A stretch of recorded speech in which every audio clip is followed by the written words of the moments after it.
अस्सलाम वालेकुम अज़ीज़ तलबा। हमारा जो आज का मौजू है वो सेकंड ईयर उर्दू के सबसे ज़्यादा नंबर वाले सवाल में हिस्सा इंशाई में यानी मज़मून निगारी में से एक सवाल है। एक अहम मज़मून पर हमने बात करनी है। मज़मून है पाकिस्तान के आबी वसाइल और मसाइल, यानी पाकिस्तान के क्या आबी वसाइल हैं और उसके जो मौजूदा मसाइल हैं वो क्या हैं और उनका मुमकिन हल क्या हो सकता है। देखें, दुनिया के अंदर इंसान जब ज़मीन पर आया तो उसके लिए सबसे पहली ज़रूरत पानी थी। हवा के बाद जो सबसे पहली ज़रूरत है वो पानी है, फिर खुराक है। तो पानी किसी भी मुल्क की बका के लिए, बल्कि इंसानी बका के लिए एक वाइटल फोर्स की हैसियत रखता है, एक ऐसी कुव्वत की हैसियत रखता है जो उसे ज़िंदगी देती है। बग़ैर पानी के ज़िंदगी का तसव्वुर भी मुमकिन नहीं है। जिस तरह के कुरान हकीम में अल्लाह ताला फरमाता है कि वजालना कुल्ल शैइन हय्यम मिनल मा, और हमने हर एक चीज़ को पानी से ज़िंदा कर दिया। गोया पानी के बगैर चीज़ें मुर्दा हो जाती हैं और पानी की फराहमी की मौजूदगी में चीज़ें ज़िंदा हो जाती हैं। तो इंसान को सबसे जो ज़्यादा ज़रूरी चीज़ इस कुर्रा अर्ज़ पर चाहिए वो पानी चाहिए। पानी सिर्फ ना कि पीने के लिए चाहिए, इंसानी ज़रूरियात को पूरा करने के लिए चाहिए, बल्कि आबपाशी के लिए भी चाहिए। इसी तरह पानी जो है हमें तामीरात के लिए भी चाहिए और ज़राअत के लिए भी चाहिए। तो पानी के इन्हीं अदम मौजूदगी में क्या मसाइल होते हैं और पाकिस्तान के आबी ज़खायर कितने हैं, उसमें मौजूद मसाइल कितने हैं और उनके हल के लिए क्या कोशिशें की गई हैं, इस सारे मज़मून में हम इसका जायज़ा लेंगे। ये मज़मून 20 नंबर का होता है और अच्छे तरीके से मज़मून लिखा जाए तो 18-19 नंबर या 17-18 नंबर आसानी के साथ आ सकते हैं। हम देखते हैं कि इस हवाले से हमने आगे क्या बयान करना है इस मज़मून में। पाकिस्तान के आबी वसाइल और मसाइल। साफ़ पानी तक रसाई, खा वो पीने, अपने बदन को साफ़ करने, खाना पकाने या अपनी फसल को उगाने के लिए हो, हर इंसान का बुनियादी हक़ है और ज़रूरत भी है। हर पाकिस्तान में मामला कुछ और ही दिखाई देता है। आए दिन कोई नई रिपोर्ट शाये होती है और इसका अखज़ ये होता है कि पाकिस्तान बहुत जल्द पानी की बहुत बड़ी किल्लत का शिकार होने वाला है, जिससे मुल्क को हमने अपना पसंदीदा मुल्क करार दे रखा है। वो जगह जगह हमारे दरियाओं पर डैम बनाया जा रहा है और हम हाथ पर हाथ रखे बैठे हैं। यानी भारत जो है वो जगह जगह डैम बना रहा है, लेकिन हम डैम नहीं बना रहे। पानी की किल्लत, पानी को स्टोर नहीं कर रहे। पानी की किल्लत इसी वजह से है कि हम पानी को ज़ख़ीरा नहीं कर रहे। ज़ख़ीरा करने के लिए डैम की ज़रूरत होती है। जैसे ही आबादी में इजाफ़ा हुआ, ज़राअत में इजाफ़ा हुआ, ज़रूरत में इजाफ़ा हुआ, लेकिन पानी की ना तो ज़रूरत पूरी की गई और ना ही उसके लिए कोई बंदोबस्त किया गया। ना ही वाटर ट्रीटमेंट प्लांट्स और ना ही कोई रेगुलेटरी कमेटी जो उस बात का तयन कर सके कि ज़ेर ज़मीन पानी की मिकदार किस हद तक कम हो चुकी है। आलमी इदारों की शाया करदा रिपोर्ट्स के मुताबिक 2025 तक पाकिस्तान में से पानी गायब हो चुका होगा और अगर जल्द अज जल्द मौसर इक़दाम ना किए गए तो पाकिस्तान खुदा न खास्ता पानी की किल्लत का शिकार हो जाएगा। पाकिस्तान का अगर मजमूई तौर पर जायज़ा लिया जाए कि कितने गिलास में से कितना पानी बचाता है, तो पाकिस्तान 100 गिलास में से सिर्फ 10 गिलास पानी महफूज कर पाता है।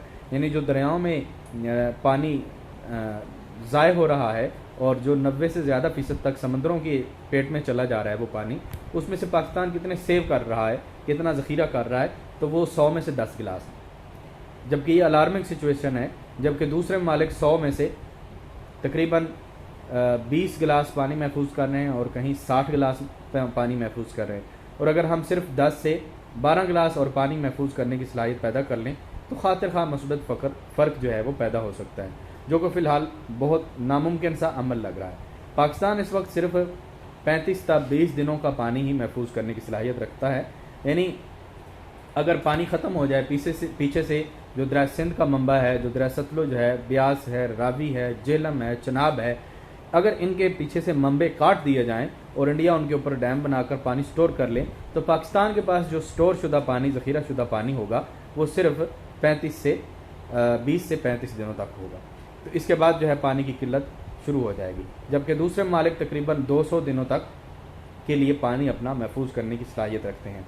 हम इस बात को हम समझते हैं कि पाकिस्तान रातों रात ये सलाहियत हासिल नहीं कर सकता, लेकिन मंजिल को हासिल करने के लिए इंसान को कभी ना कभी पहला कदम ज़रूर उठाना पड़ता है। और अब अगर 20 साल की ताख़ीर के बाद भी हम वो पहला कदम नहीं उठाते तो फिर हमें शायद कोई मौजज़ा ही बचा सकेगा, क्योंकि हमारे अपने हुक्मरान इस बारे में कुछ ना करके पाकिस्तान को किसी भी बैरूनी दुश्मन से ज़्यादा नुकसान पहुंचा रहे हैं कि वो पानी की ज़ख़ीरा करने की तरफ कोई अमली कदम नहीं उठा रहे, डैम तामीर नहीं कर रहे। पाकिस्तान का 90% पानी खेती बाड़ी के लिए, अगर पानी की इस्तेमाल को देखें तो 90% पानी खेती बाड़ी के लिए इस्तेमाल होता है। और पाकिस्तान का आबपाशी नेटवर्क वो नेटवर्क है जो कि अंग्रेज़ छोड़ कर गया था, और ये दुनिया का बेहतरीन निज़ाम आबपाशी और लेकिन उसके अंदर कोई बेहतरी नहीं लाई गई। और हाल ये हमने कर दिया है, अंग्रेज़ों के छोड़ा हुआ जो दुनिया का बेहतरीन निज़ाम आबपाशी था उसका ये हाल कर दिया है कि अब वो इस काबिल नहीं रहा कि अभी भी उस तरह कारगर साबित हो सके जिस तरह 150 साल 100 साल पहले था। और शहरों में इस्तेमाल होने वाला 10% पानी जो कि ज़्यादातर ज़ेर ज़मीन पानी पर मुनहसर है, उसकी ज़ेर ज़मीन सतह भी नीचे चली जाती है। पहले आप फैसलाबाद में देखें, पंजाब के बड़े बड़े शहरों लाहौर में देखें तो पहले हमें 20 फुट पर 30 फुट पर पानी मिल जाता था, अब हमें 100 फुट से ज़्यादा का बोर करना पड़ता है, यानी 4 से 5 गुना पानी की सतह नीचे चली गई है, जो कि बहुत ही एक अलार्मिंग सिचुएशन है। तो अब शहरों में इस्तेमाल होने वाला 10% पानी जो कि ज़्यादातर ज़ेर ज़मीन पानी पर मुनहसर है, उसकी ज़ेर ज़मीन सतह भी अब नीचे जाती जा रही है, जिस से हमारी रियासत आज तक रेगुलेट नहीं कर सकी। और हर कोई अपनी मर्ज़ी के मुताबिक अपने घर में एक कुआं खुदवा और अपना पानी पंप लगाकर अयाशी करता है, यानी जिस तरह चाहता है वो अपनी ज़रूरत के मुताबिक अपना रेड पंप लगाकर या दूसरे पंप लगाकर पानी के एक कुएँ ही हैं जो नीचे ज़ेर ज़मीन पानी निकालता है और उसे ज़ाय करता है। तो इस बात के ऊपर भी ज़रा गौर लाना चाहिए कि गवर्नमेंट की ऐसी सप्लाई हो जो घरों तक पानी पहुँचाए, बजाय इसके कि लोग घर घर में मोटरें लगवा कर नीचे से पानी निकालना शुरू कर दें, जिससे बिलाशुबा ज़ेर ज़मीन पानी अंडर टेबल वाटर जो है वो ज़ाय हो रहा है। तो इस तरह एक इज्तमाही तौर पर हम एक कौमी सरमाए को और अपने मुल्क के सरमाए को यानी पानी को ज़ाय कर रहे हैं। उसके बाद सबसे बड़ा अलमिया तो यह है कि पाकिस्तान एक ऐसा मुल्क है जहाँ पर हिमालय के पहाड़ों का एक बड़ा हिस्सा शामिल है, जो ग्लेशियर्स पर मबनी पहाड़ हैं, जिनसे निकलने वाले पानी को अगर इस्तेमाल में लाया जाए तो इस मसले से निपटा जा सकता है। यानी बहुत ज़्यादा पानी पड़ा हुआ है ग्लेशियर्स की सूरत में, पर पाकिस्तान में पानी को महफूज रखने वाले सिर्फ 3 बड़े पानी के बेसन मौजूद हैं। पाकिस्तान हर साल 80 अरब डॉलर की मालियत का पानी समंदर में फेंक कर ज़ाय कर देता है, यानी पाकिस्तान का जो टोटल कर्जा है वो 120 अरब डॉलर है। तो पाकिस्तान जितना पानी ज़ाय कर रहा है वो 80 अरब डॉलर का पानी है। तो अब देखें कि आप अंदाज़ा लगाएं कि हम अपनी कितनी महंगी चीज़ को ज़ाय कर रहे हैं कि अगर हम यही पानी इस्तेमाल में लाएं तो हम 1 साल के अंदर जो IMF और दीगर का कर्जा है वो उतार सकते हैं। सिर्फ 2 सालों के अंदर 80 ज़रब 2 160 अरब डॉलर हम 2 साल के अंदर उनको पे करके उनको देकर हम सारी बैरूनी कर्जों से आज़ाद हो सकते हैं और पाकिस्तान को एक बहुत बड़ी मुश्किल से जिससे निकाला जा सकता है, इकानमी जिससे बहुत ऊपर चली जाएगी और रुपए की कदर में भी इजाफा होगा। लेकिन हम ऐसा क्यों नहीं कर रहे? क्योंकि हमारे इकरान जो है वो मुखलिस नहीं है मुल्क के साथ, रियासत के साथ। 80 अरब डॉलर का हर साल पानी जो है वो ज़ाय पाकिस्तान का रहा है, जो कि बहिरा समंदर में और दूसरे समुद्रों में जाकर बहिरा समंदर में जाकर बहिरा अरब के जो में जाकर गिरता है, यानी अरब के समंदर में जाकर ये गिरता है। तो 80 अरब डॉलर की मालियत का पानी समंदर में फेंक कर ज़ाय कर देता है पाकिस्तान, सिर्फ इस वजह से कि वो उस पानी को कहीं भी महफूज रखने के काबिल नहीं। एक ऐसा मुल्क जिसके इस वक्त फॉरेन रिजर्व्स जो है सिर्फ 18 अरब डॉलर हो, क्या वो मुल्क इस हजम के सालाना नुकसान बर्दाश्त कर भी सकता है? यानी हमारे जो फॉरेन रिजर्व्स हैं, जो हमारा पैसा है वो सिर्फ 18 अरब डॉलर हैं, जबकि 80 अरब डॉलर हम हर साल ज़ाय कर रहे हैं। तो क्या ऐसे मुल्क को ये ऐसा करना चाहिए? क्या इस कॉस्ट को उसे बर्दाश्त करना चाहिए, इस नुकसान को? इसका जवाब नहीं में होगा। लेकिन क्या किया जाए कि पाकिस्तान के साथ कोई मुखलिस लीडरशिप जो है वो नहीं आई जिससे पाकिस्तान के आबी मसाइल को जो हल कर सकती। तो पाकिस्तान को इस वक्त एक मुनज़्ज़म और वाज़ेह वाटर पॉलिसी मुरतब करके उस पर अमल पैरा करने की ज़रूरत है, जो न सिर्फ पानी को मुख्तलिफ अक़साम में बांटने और हर किस्म को इसके लिहाज से प्रोसेस करके इसका इस्तेमाल अमल में लाए, बल्कि इसके अलावा आबपाशी के इस्तेमाल होने वाले पानी के लिए जदीद तरीका कार मुतारिफ करवाए।